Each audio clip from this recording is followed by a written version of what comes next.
just how high are farming expenses here in Arkansas? We've got the data and we'll tell you that, plus a lot more on today's episode of the Arkansas AgCast, which starts right now.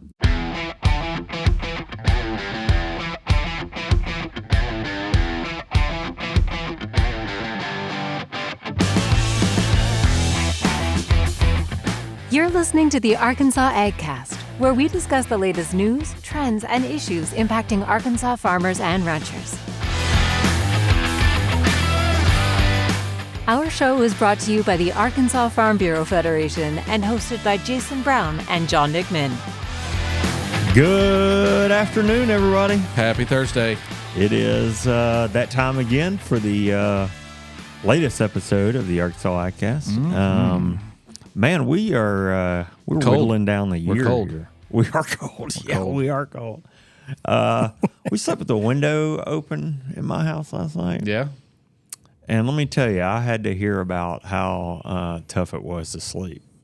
Did you have any complaints? No, slept like a bear in hibernation. But not everyone in my bedroom slept that way last night. Well, it was pretty windy last night, so was it blowing through the house? I don't know. I didn't, not where I was. Well, okay.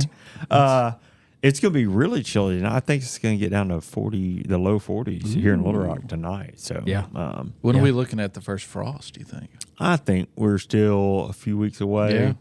Yeah. I was looking at the forecast for North Central Arkansas for the week of Thanksgiving, which is where we'll be. Mm-hmm. And I think there's 1 or 2 days they're projecting a 32, maybe a 33. Come on.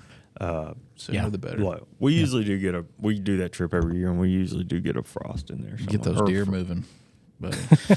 Buddy, I pulled into the gas station the other day, and a lady was standing next to a Ford pickup truck, and there were the tailgate was down, and there were 2 deer laying in the back of it. Is that like about every county has kind of like their one community gas station? Yeah. Where people, it's probably a rural gas station. Yeah. Where people, I'm thinking of one specifically we'd always used to go to in Duval's Bluff. Yeah. And like you'd either put your picture up on a board there in the gas station of the deer you harvested that year, or that's where everybody met in the morning or guys afternoon. are having breakfast there or something. Yeah, look at this one I got. And, well, what made this stand out is that one of the gas stations? No, it's the nearest gas station in my house. Okay, so it was evening time. Well, it gets dark so early. Yeah. But I had to run in and grab something, and so I see this lady. And I'm like, well, that's pretty peculiar here, being in town. Not odd where we grew up, but here, in North Little Rock, that's a little peculiar. So I'm waiting behind the guy. There's a guy paying and doing his business. I'm waiting behind him, and I hear him say, "All right, well, I'll be back with some deer meat for you." Yeah. To the lady working behind the counter. So I get up there. I was like, "Is that the guy with 2 deer in the back of his truck?" She said, "Yeah. His wife just hit those, so he's taking them home to get them cleaned up. Oh my goodness, and dressed and everything." Wow. And she goes, "I love venison, so he's bringing me back. He's going to bring me some of there were 2 does, but anyway, talking about getting the deer moving, I thought that was pretty funny. So we were at camp last weekend. It was opening weekend of rifle season, and I think I had the best. Shout out to the cook at camp. Mm-hmm. The best fried deer meat I've had in a long, long time. Wow. Now, when you fry deer meat, what are you frying? So, I mean, there are different parts of like muscle groups that you'd want to slice into so-called steaks. Yeah. It'd be the comparison of like whatever you get at the butcher store or the meat side of the grocery store that it's called a minute steak. It's probably the best comparison. Okay. Because it's a tenderized piece of meat. Okay. And then it's just battered and fried. Battered. Just like you would say chicken or something like that. Sure. But almost like a chicken fried steak. Yeah. But. And like I've battered and fried, say like a poultry or chicken or turkey, whatever, and marinated it or let it soak in buttermilk overnight, whatever seasoning you want. They did the same thing with this deer steak. That tenderizes it, but also you use buttermilk to take the gaminess out of it a little bit. Yeah, Is that's not really a concern for me. Oh, okay. I've never had an issue with the taste of it. Yeah. Yeah, I'd rather have the flavor. This is getting too deep into the weeds here. That's I'd rather what we have do. the. That's sort of what we do. This isn't quite a deep dive episode, Yeah. but we can for a short second. I would rather taste that taste of that particular meat. You know what I mean? Yeah. Than just have the texture of meat. You know, does that make sense? Mm-hmm. Yeah. Because like if you for me personally, if you soak it in salt water, buttermilk, whatever, to pull that flavor of that meat out, then all you're really having is the texture of meat and whatever seasoning you put on. Whatever season you're eating, really Cavender's, or whatever. As a that makes sense. If I'm eating deer, I want to know it. I want to taste it. I want to taste deer. If I'm eating, but there are beef, some game though that are gamier than others. I'm sure, yeah. And people say, I think duck is one of those. Yeah, duck can be. People specifically will take extra care or steps to get some of that. You're never going to get all of it out, but some of it out. I'm never going to eat something substituting it for something else and try to dress it up as something else. As something else. Does that make sense? I agree with that. Yeah, So, I agree with that. There's my 2 cents on something you didn't ask. So what you're saying is you will never say tastes like chicken. Correct. Yeah, exactly. I can see how you get to that. Yeah. But no, it does not taste like Yeah. You refuse to say tastes like chicken. Yeah. A buddy of mine. Now that frog tastes like frog. Yeah, frog. That's got to be the number one tastes like chicken dish. That's Frog legs. frog legs. yeah. Right? I think because they visually, there's some semblance Yeah, when yeah, you know, it's probably what started that more than anything. Oh, big time. But I've heard that since I was this high, Yeah. since I had my first frog leg. You know? Well, Yeah. funny thing, that's my youngest brother is probably going to be listening or watching this week. Maybe one of his first ones. So it's funny you bring that up. Well, what's his name? So Brandon. Hey, Brandon. What's up, Brandon? So we got to tell a story Okay. since you're talking about frog legs and tastes like chicken. Yeah. So we used to take an annual trip to Florida to the beach. Yeah. My dad really wanted him to try frog legs, Yeah. and he was not having it. But my dad said it's going to be okay. He didn't tell him it was frog legs. Let me back up. Okay. He said, "Would you like some chicken?" And gave him this stuff, and he ate it. He said, "Man, this is good chicken." Yeah. My dad goes, "Well, that's not chicken. That's frog legs." So to this day, and he did not like it because he was young. He was real Yeah. small. He will not eat chicken. Ruined him, huh? Really? I hate that for you, yeah, Brandon. he did. And Frog I legs are don't good. know if he has ever gotten over that. Yeah. I need to ask him. You should. He'll be here this weekend. I need to ask him about that. But I'm pretty sure he will not eat chicken to this day because of the frog leg gag. He won't eat chicken? He will not That's eat what he chicken. said. He won't even eat chicken. He won't because eat of that. That's chicken. even worse. He won't eat chicken because my dad said it tasted that he what he served him, the frog legs, tasted like Was chicken. So Not to call you out, Brandon, but it kind of seems like you have some trust issues. Well, we know the joker that Brian's dad was. Oh, yeah. I mean, there's been several examples on this show. Yeah. That is so on brand for him to do. well, That's pretty funny. it kind of rubbed off on me a little. So Will he eat frog legs? No. he will not. Man, will frog not. legs with a little squirt of lemon on them. You like that? Yeah. Oh, man. He's probably about to throw up right now. Yeah. Listen to this. Well, more for me. Something you said reminded me of something, and I really wish I remembered what it was. What was that something? Oh, let me tell you something that we did a couple of weeks ago. This is all on the same theme.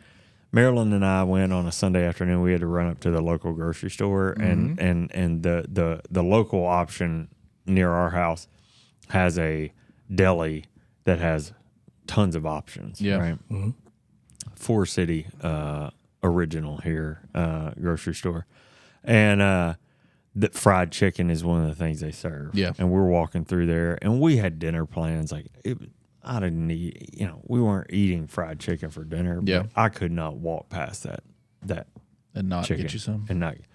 So we got ourselves a couple of chicken legs and got in the truck coming on the way home. Yeah. And I've got a great picture of us about to leave the grocery store and just having a little chicken leg on the way home. Just a little snack. And I'm telling you, I've done that more than I care to admit. If you guys just do yourself a little favor. Yeah. When you see good fried chicken, take advantage of it. I had some You of don't those. have to buy the bucket. Right. You don't have to have the full on meal. Just get you a little leg, have that on the way home. Treat yourself.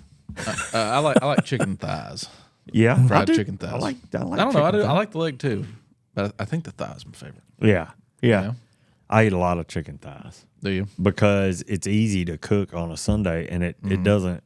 You can reheat it, and it doesn't dry out or whatever. Bone in or bone out? Skinless, Skinless bone out. Yeah. But I'm not frying them. If I was frying them, I mean, I understand. it'd be different. Yeah. There was a bit of a moan to that answer. No, there's that. No, He judged. I didn't mean it that way. There's different ways to prepare things and cook things, and you do want the skin on and bone in some aspects. If I was frying sometimes it, you don't. If I was frying it, I would. Hey, I get it. Yeah, I mean, come on. No, I'm agreeing with you. My mother-in-law, I remember the first time she ever cooked me fried chicken. I was so excited. It was a Sunday evening. She made gravy the whole night. Yeah. I hope she doesn't watch this. I might not should have said that. Chicken tenders. Fried chicken tenders. What about them? That's what she made. Okay. Yeah, that's good. Hey, look. They're good. Yeah. Fine. That's not fried chicken. Just, That's what I'm saying. Bone in. It's got to be bone in. yeah. That's not fried.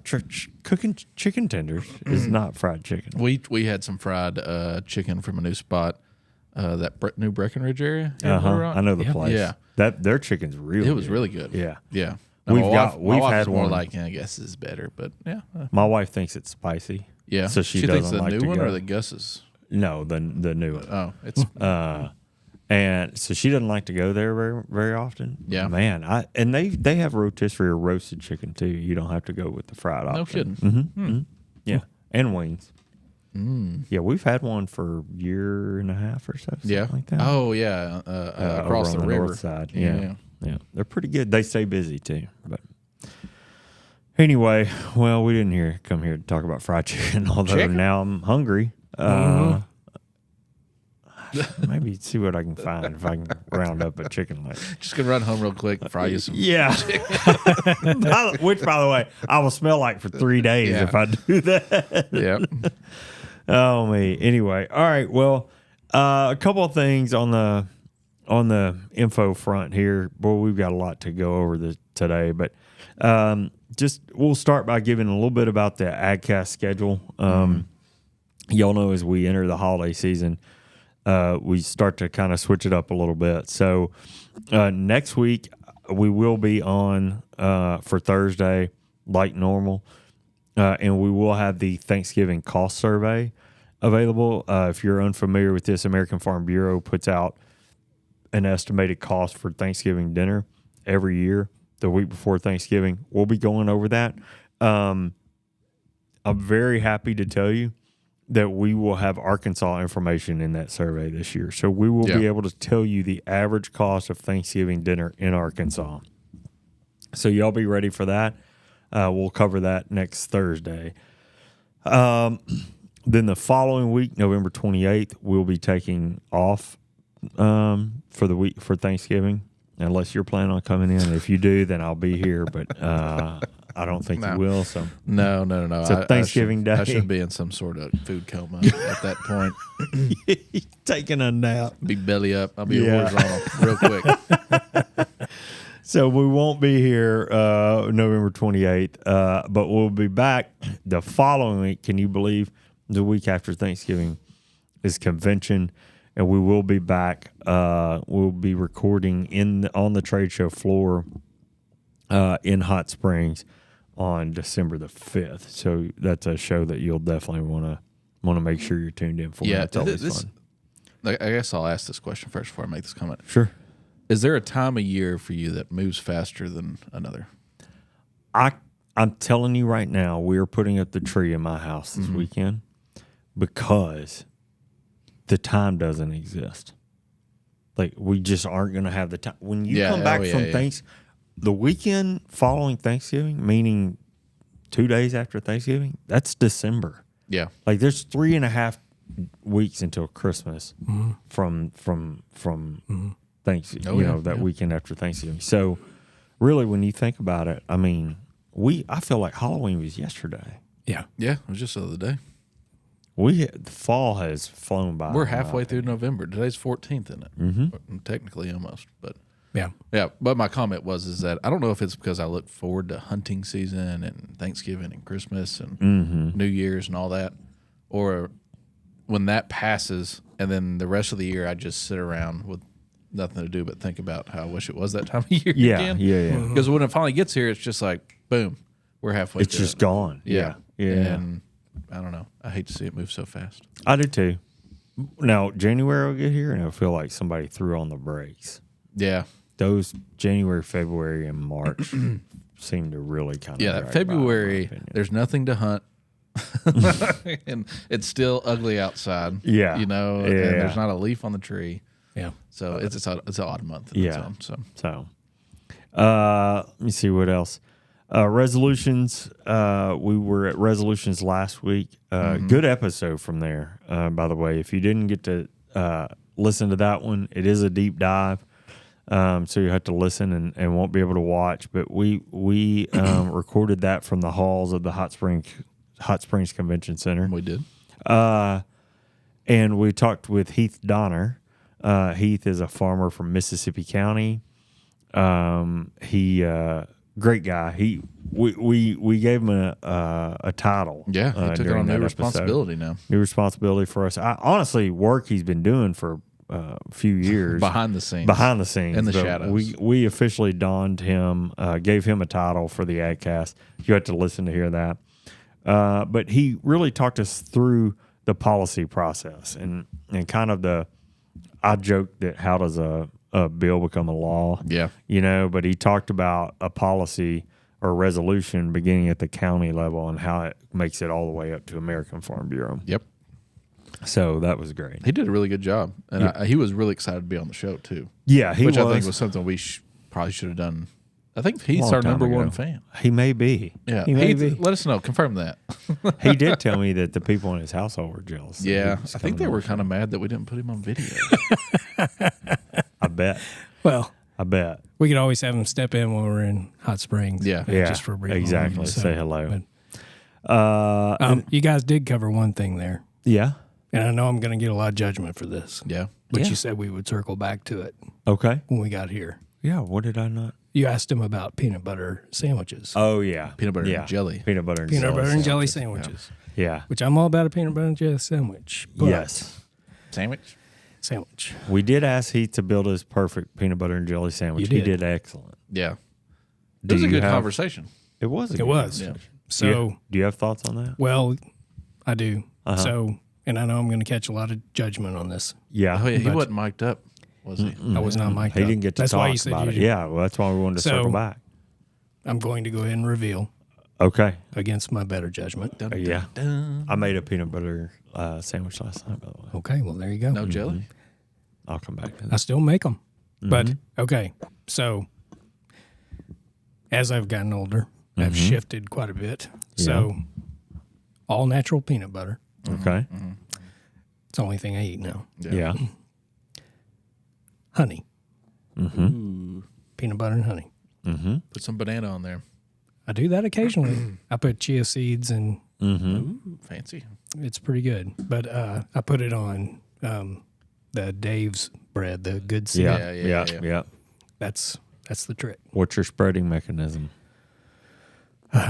Whatever I can find. Whatever you can find. Yeah. You don't care. I don't care. As long as it goes on there. Yeah. I mean, if it's low enough in the jar, I may just put the bread in there. So that's wild. Hey, that's wild right there. I don't know about that. Hey, you could do that in your own house. Wow. Man. Yeah, I guess so. Judge a man. I say that full peanut butter. knowing full well that Star's not listening to this. So she's like, no. That's usually that peanut butter jar is my jar anyway. So I'm kind of like Ted Lasso. Yeah. I would leave the jar of peanut butter on the counter and walk by and just put my finger in it. Just because. Because peanut butter's my thing. Man. You've seen that meme? It's the international signal for I'm going to make another one. You leave your knife on the edge of the sink. Yeah, on the edge of the sink. It's not sink. touching the counter. It's just kind of hanging over. Exactly. I'm not done with that. I love that. And it's stuff like that is so funny to me. It's like, I thought I was the only person. How did that become a thing when I thought I was the only person who did that? No, but the peanut butter, honey, and banana sandwich. Is that what killed Elvis? Yeah, but I thoroughly enjoy it. His is deep fried. Deep fried? Ooh, buddy, no. So I'm with you. I do honey. I don't do jelly. I don't mind jelly. It's just like jelly's not good for me. So, by the way, I've also made that changeover. My grandmother she was diabetic, so Yeah. more preface. But she ate her pancakes with peanut butter and Caro syrup on them. Caro Oh, yeah. That's what I'm saying. I prefaced it, didn't I? Hey. So to this day, if I'm at home, not at a restaurant, but I go peanut butter, honey instead of any kind of syrup on my pancakes. Yeah. So I do the peanut butter honey sandwich, peanut butter honey pancakes. Now my waffle, peanut butter. Oh yeah, syrup. Yeah. Fill those craters with peanut butter. And, yeah. That's good. So do you do peanut butter on one side? Wow. On one side of on one piece of bread or both? Depends on what I'm feeling like that day. Okay. You got to have variety in your life, man. Depends on if I have 2 pieces of bread. Oh, yeah. You might, what they call a fold over in my house. Exactly. Or just open face, especially if I'm doing all the chia seeds. All that kind of stuff. So. All right. Well, that's good to know. A lot of ways to make a PB&J. I just got some more comments, but we don't have time for them. No, we don't. We don't. We're going to keep this show. We'll talk. Yeah. But we should say the reason we talked about peanuts and peanut butter both today and when Heath was on the show is because Heath is a peanut farmer. Have you ever made a double-decker peanut butter and jelly sandwich? No. Like a Big Mac version of it? Nope. No. Have you not? Well, I have. He felt so alone right then. In that moment, he was like, "Oh my God, why did I even bring this up?" You should highly recommend it. A lot bread, but I would imagine with that Dave's bread, it would be that'd be almost over the top. You'd have to. Ooh, boy, I'd almost like to see you finish that because it. I have. So I haven't left one hanging. I've never thrown it away in the trash. I do peanut butter on both sides. Okay. When I was in high school, I remember taking a peanut butter jelly sandwich out and eating it in the office. And the secretary's like, "Hey, what'd you do? What you got there? Peanut butter and jelly?" And she's like, "You want me to give you a tip?" And I said, "Yes." And this is a lady named Mrs. Doyle in Forest City. I'll give her a shout out, even though she's probably not with us. She said, "If you put peanut butter on both sides, the jelly won't go through and get your bread, soft over there." Mm-hmm. And I'm going to tell you, from that day forward, I've never eaten a peanut butter jelly sandwich without peanut butter on both sides of the bread. Does the jelly just not fall out of the sandwich?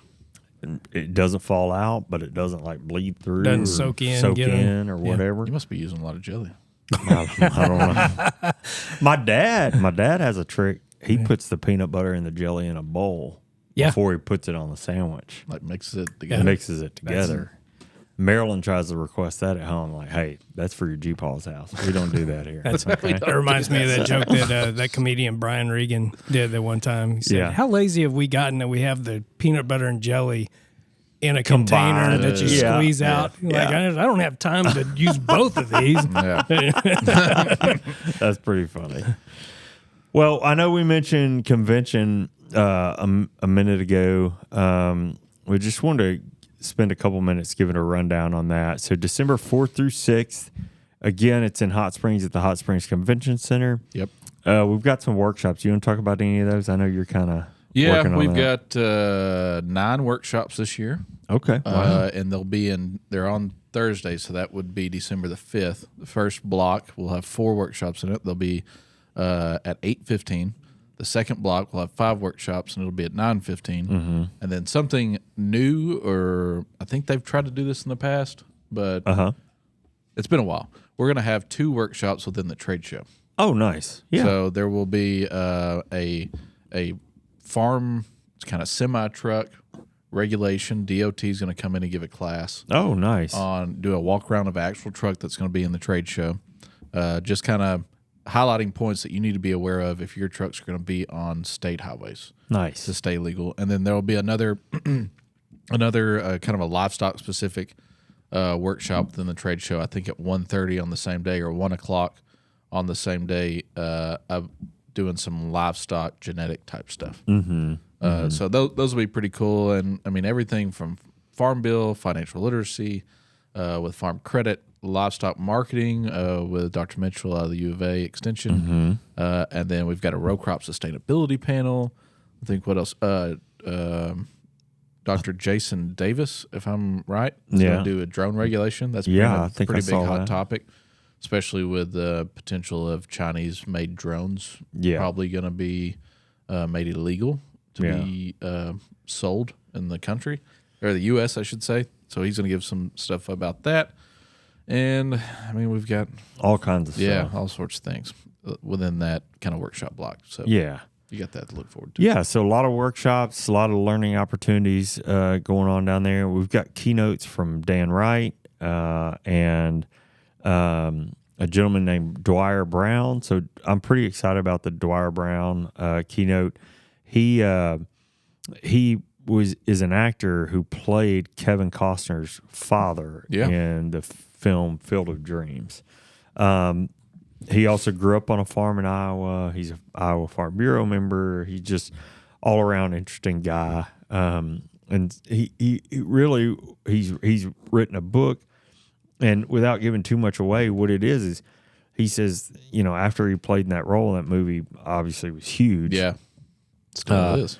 People started coming up to him in real life. You know, they'd recognize him as being Kevin Costner's, you know, dad, the guy who played Kevin Costner's dad, and telling him all these stories about their fathers and the memories of their fathers and things like that. And so he's written a book sort of about what he learned in life by playing in that role and what he's learned from people telling these stories about their own fathers and things like that. I just think it's going to be that'll really be pretty neat. Yeah, you know, they played a game. Was it the Yankees and the Cubs or the Red Sox or somebody? Yeah, in the last probably few the years, Cubs. They're at that field. Yeah. It's a full on thing now, and he's done so many like appearances and things like that there.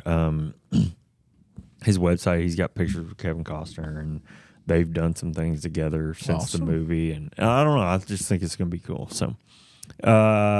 Some of this you are finding out before anybody else just by being a listener to the AgCast. That's the privilege you have of being an AgCast. Tuning in every week. Yeah. And then let's talk about the trade show. So this is the largest ag trade show in Arkansas. Not only is it the largest ever for an Arkansas Farm Bureau convention, and this is the 90th convention, it'll be the largest ag trade show in Arkansas. More than 180 vendors and projects on exhibit. Yeah. Because we've got sort of three sections. We've got the regular trade show, area with vendors like we're used to. We've got the farmers market, which is back for a second year. Oh, yeah. And then we've got the ag mechanics show, which is back for the second year. Mm-hmm. All these projects built by high school students and things like that. So it's always really cool to see. Yeah. So over 180 individual, sort of exhibits and booths and things to see while you're there. And that doesn't include the workshops. AgCast, we're going to record on the main stage Thursday at 11 a.m. If you're there and want to come by and see us. And then Foundation Night In. It's a little bit different this year. There's a meal like always, but then there's a concert from the country band Lone Star. Oh, wow. Yeah. It's public now?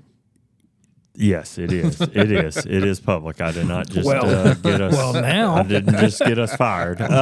No, it is. It's not open to the public. Yeah, public knowledge. But we are talking about it. So I know we've alluded to that a couple times here on the show. So, again, privileged information probably if you're listening. All right, so that wraps up about convention. Again, the next time, 2 shows from now, we will be there recording this show. So it's crazy. 11 a.m. on Thursday. If you want to come out and see us, we'll be on the main show and the trade show. Anyway, all right. We got to get into the news, but real quick, crop progress and quality. Rice harvest is officially done this week. Soybean harvest is 96% done, about a 3% jump from last week. Pretty slow, probably with all the wet weather and rain. Cotton is actually ahead of soybeans by 1% at 97% harvested. The peanut harvest is at 83% done with another 97% dug. Sweet potato harvest is 99% complete. Winter wheat planting is 76% with about half of the crop emerged, but only 39% of the crop rated good to excellent right now. So having some definite quality I've issues. seen some emerged in my travels over the weekend. Yeah.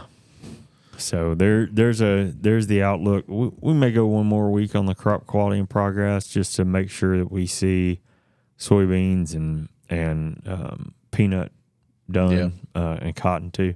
But anyway, we'll be winding down that part of the show until we get to planting progress. Harvest is basically over.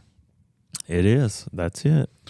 Well, let's get in the news. All right. So today I wanted to kick us off, with some dairy news. Oh, how about that? We don't talk about dairy much. We do not. This particular news is coming out of USDA regarding changes to milk pricing.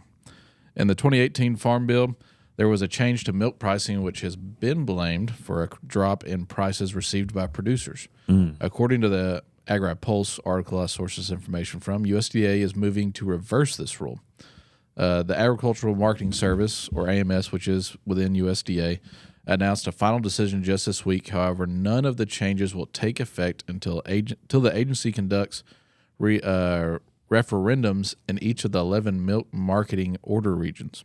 In this decision, USDA is restoring a rule that makes the Class 1, which is drinking milk, the price the higher of the Class 3, which is Class 3 is defined as milk sold for cheese, and Class 4, which is defined by butter and milk powder, for the month, plus a differential that varies by location, as well as the price. The location differentials were also updated. The 2018 Farm Bill fixed the Class 1 price at 74 cents above the average of the Class 3 and Class 4 prices, and the National Milk Producers Federation, or NMPF, initially supported the change, but later reversed its policy and petitioned USDA to reverse the change. Since then, since the rule change in 2018 in the Farm Bill, 2018 Farm Bill, NMPF has estimated the Farm Bill change led to $1.3 billion in losses to farmers. Regarding the referendum process, the American Farm Bureau conducted an analysis and concluded that the producer voting could result in different outcomes in different regions.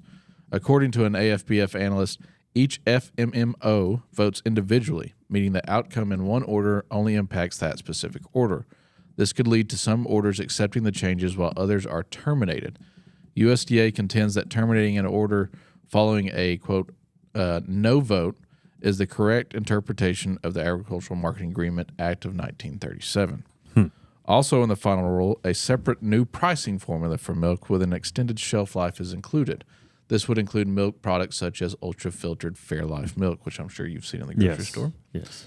According to an economic analysis conducted by AMS, all 11 of the FMMO regions would have seen increased revenue from fluid milk from 2019 through 2023 under the final order, ranging from $54.4 million in Arizona to $852.6 million in the Northeast. The increase across all regions would total $3.9 billion. Wow. To wrap things up here, with two more additions to the final rule, it also drops 500-pound barrel cheese from a report used to track average cheese prices. Then also the final decision updates make allowances to 25.19 cents a pound for cheese, 22.72 cents for butter, 23.93 cents for non-fat dry milk, and 26.68 cents for dry whey. To clarify, make allowances, quote unquote, make allowances are deductions for processors' cost of manufacturing Class 3 and Class 4 products. Okay. The existing make allowances set in 2008 are 20.03 cents for cheese, 17.15 cents for butter, 16.78 cents for non-fat dry milk, and 19.91 cents for whey. So, in conclusion, for our listeners who are not active in the dairy industry, I'm sure that's clear as mud. However, milk pricing has been a big topic of discussion in our dairy division here at Arkansas Farm Bureau, and I'm sure this is some good news for them. Yeah, sounds like it. And I know that milk pricing thing has been a topic of conversation since I've been around. Yeah, you need a PhD in algebra to understand a lot of that stuff. It's tough. All right. Well, you know what? I feel like we've done a lot of reporting on the financials of farming this year. Mm-hmm. And that's why I wanted to bring some insight from our friends at Southern Ag today as they look at production expenses for southern states. This article was authored by R. Jamie Menard with the Institute of Agriculture at the University of Tennessee. We'll open by defining a farm production expense according to USDA's ag census here as expenses provided by producers, partners, landlords, excluding property taxes, and production contractors for the farm business. That's USDA NASA's definition of the expenses there. Looking at census data from 2017 to 2022, all the southern states experienced higher overall production expenses. During that time, the 3 states with the highest increases in production expenses were Louisiana, about a 44% increase, Alabama, about a 40% increase, and North Carolina coming in at about 39%. The lowest production expenses increases were in Oklahoma at 15%, Texas at 22%, and Virginia at 22%. Arkansas saw a 33% increase in production expenses from the 2017 census to the 2022 census. Let's hop in the DeLorean here and take a look at the 20-year time frame from 2002 to 2022. There we see that Alabama, Arkansas, and South Carolina had the largest production expense increases over the last 2 decades. Florida, Oklahoma, and Texas had the lowest increases over the same time frame. But what are the expense categories? Well, the full report, which you can see at southernagtoday.org, gives a full breakout of the expense categories. It also lists the 12 states that they consider southern states here. We're not going to go through that list today in the interest of time. But what I'll tell you is we will share the ranking of the top 5 categories summed across, I said 12 states, for all 14 southern states included in the field of study here. So the top 5 categories as far as increased expenses across the 14 states were feeds purchased, livestock and poultry purchased or leased, farm labor, fertilizer, lime, and soil conditioners purchased, and then repair, supplies, and maintenance costs. Those are the top 5 increased expenses. The lowest 5 increased expenses were property taxes paid, custom work and custom hauling, contract labor, medical supplies, veterinary, and custom services for livestock. And then rounding out the bottom 5 was rent and lease expenses for machinery, equipment, and farm share vehicles. Now, Jamie Menard makes a great point to wrap up the article. He says, and I quote, "Agriculture producers face many challenges combined with low commodity prices. The rising cost of production expenses highlighted here illustrate the financial squeeze to a farmer's bottom line."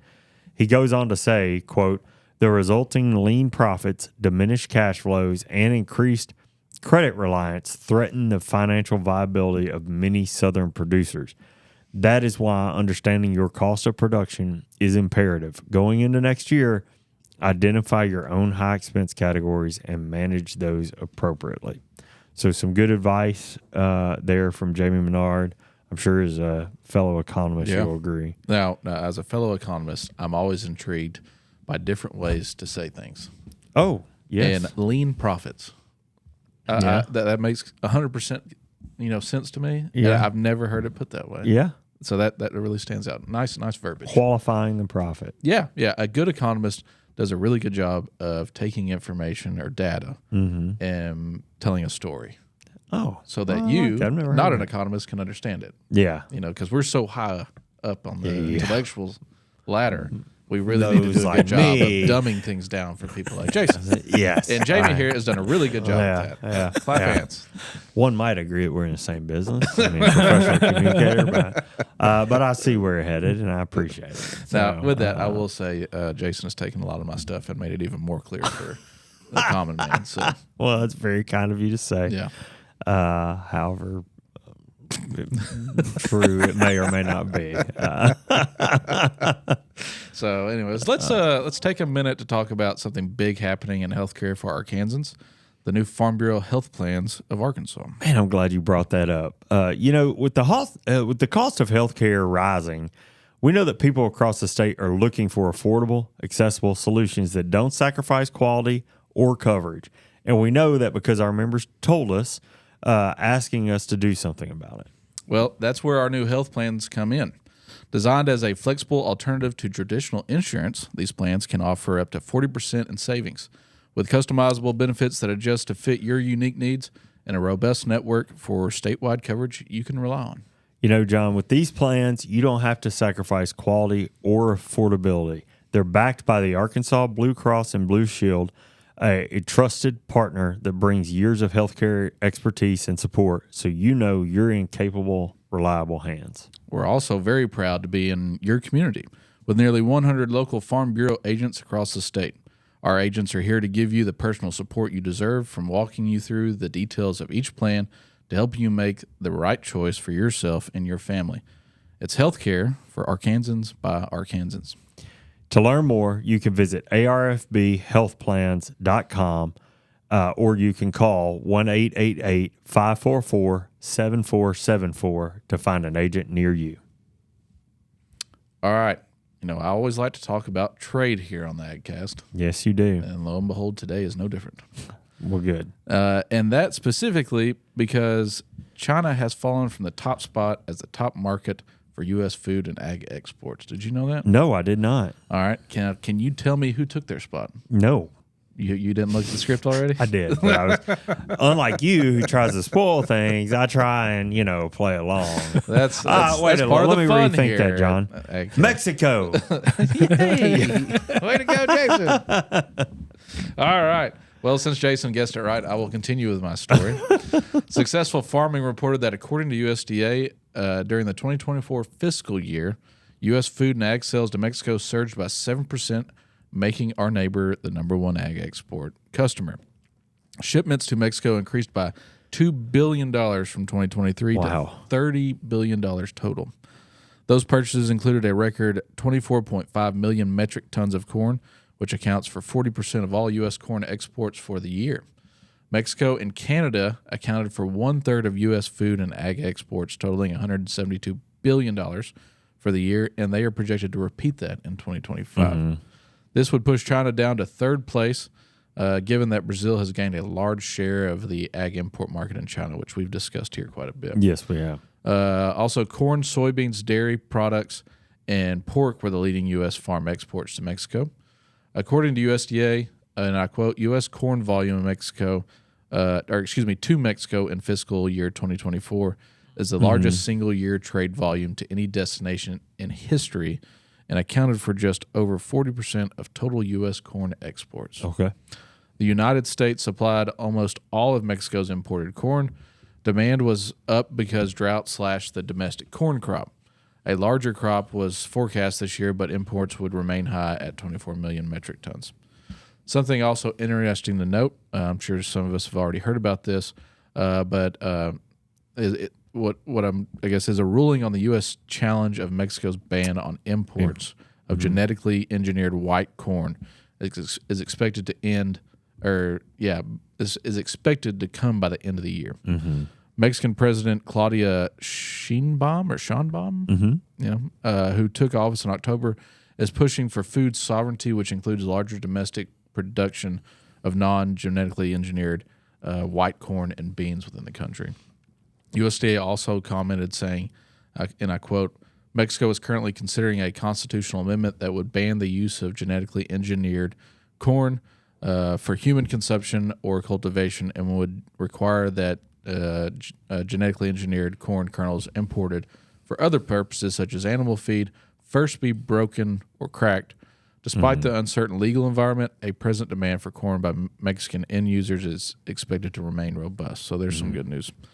So it'll be interesting to see what happens with that ruling, and if we can continue to export these high levels to Mexico. Yeah, that corn issue has been floating around for a couple of years now. Yeah. I feel like, and I know there's a lot of folks who would like to see that, especially within the American ag industry, like to see that go away. Yeah. Or just the issue in general go away. So if they ban that, I mean, that's it's going to be a problem. Yeah. All right. Well, while we were at resolutions, that's where I can't talk today. In Hot Springs last week, the USDA released its November WASDE report, so we wanted to bring a quick recap to the show. Starting with the corn crop, since we were just talking about corn, we did see a decrease in U.S. corn yield down just under a bushel per acre, but bringing the total crop production down by 60 million bushels. Use was unchanged. Foreign stocks decreased by 33 million bushels, due mostly to increased use in Brazil, Mexico, and Southeast Asia. On to soybeans, the U.S. soybean average yield decreased nearly 1.5 bushels per acre to just under 52 bushels per acre. I think it was 51.7 perhaps, resulting in a decline in production of 121 million bushels. Exports crush projected ending stocks and foreign projected ending stocks all also decreased. And there's a reason we're not talking about dollars and cents here. I'll tell you here in a second. For cotton, U.S. exports decreased about 200,000 bales compared to last month, resulting in an increased ending stock projection. U.S. carryover is projected at nearly 4.5 million bales, and foreign cotton stocks declined, due primarily to stock revisions in India and production decreases in Pakistan. Wrapping up with rice, supplies and domestic use are unchanged while exports are down and ending stocks are higher. Long grain and short grain exports are long grain exports are down 2 million hundredweight to 74 million, while medium and short grain exports are raised 1 million hundredweight. Combined, all rice exports are lowered 1 million hundredweight to 100 million. All rice ending stocks are increased 1 million hundredweight to just under 47 million. Now, there are, of course, futures and pricing impacts that coincide with each of these data points across the board, but we're not going to give that to you. To learn more about those impacts and changes, make sure you're subscribed to Tyler Oxner's weekly futures updates newsletter. He has lots of good information there for you, just like clockwork every Friday afternoon. Yeah, and you can email me or Jason or send us a text or something if you need that information. We'll get you on the list if you need to be. But Tyler, he breaks out data just like this WASDE report every week. Yep, he does. He does a good job at it too. Yeah, he's great. Well, I get the honor of looking at that thing every week before it goes out, and I always learn something. So good. We have an excellent staff. You were looking around. I didn't know what you were I heard looking something in the building come on, and I didn't know if that was the fire alarm. Dude, you're about to get up and head out. I didn't know. I got things to do today. I can't be burning up the fire. I haven't known what day it was all week, so I thought, it was probably just tornado alarms. No, we're in a good place for a tornado, I guess. We are. We're in the bunker. So we're in one of the best places in this building. So, well, anyway, I will make it quick on you, but we do need to get in a little bit of Stump the Host. Yeah. Yes, we do. Missed it last week. We did. So, all right. Arts, science, entertainment, history, general, geography, full board. You want to? You got it. All right. I feel like I always go first. I've been listening to this podcast on historical events. It's kind of got me motivated here, so I'm going to say History. All right. Yeah. Which holiday did Canada Day replace in 1982? I want to say Boxing Day, but that's still a thing. I don't know. You have a guess? Any guesses at all? 1982. Is this a marketing holiday it took over? Oh, man. This was the hardest one on the board, so congratulations. Great. Good. Well, it wasn't Taco Day. It wasn't Valentine's Day. It wasn't. Yes, Canadian Taco Day. Yeah, that's just what I'm looking for. Right up there with Canadian Barbecue Day. I have no idea. National Top Hat Day. All right, I'll put you out of your misery. Yeah, thank you. Dominion Day. Dominion Day. So- I don't even know what That one was right there. Yeah. Clears a bell, right? Second guess Right. myself. So, okay, what else? But you know, the Arts. normals. Science, entertainment, general, geography. let's go general. General it is. What is the correct name for the occupation which someone mends shoes? Oh, a cobbler. Ding, ding, ding. Nice one. Very good. I'm in need of a cobbler. I told you I took it easier on you today. We don't have very many around anymore. No. We do not, and that's a problem. So, Yeah. all right. What else? Entertainment is on there? Entertainment's on there. Yeah, let's do it. And if you don't get this one right, I disown you both. I was looking up Dominion Day. So Dang, this is gonna be tough. What city So much pressure. do Batman and Robin patrol? You got to know that one. You got to know that one. Come Gotham. on. There we go.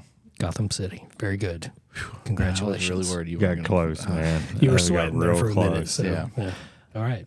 There is a superhero movie that I'm thinking about watching, and it's on one of my streaming services. You have a poster for it in your office, I believe. Okay. It's the newest one. It involves two superheroes Yes. sort of coming together. Is Yes. it worth my time? Hilarious. Ryan Reynolds. It's Oh, an extremely guilty pleasure. I'm almost embarrassed that I Say liked that. it so much. Yeah. Because Yeah. it's I haven't watched it yet, but I've heard good things. they push the limits of just about everything as you can imagine, but very funny. Well, Not your just normal the Disney previews. movie? Do not watch it with kids around. But just the previews, I mean, have been entertaining to me.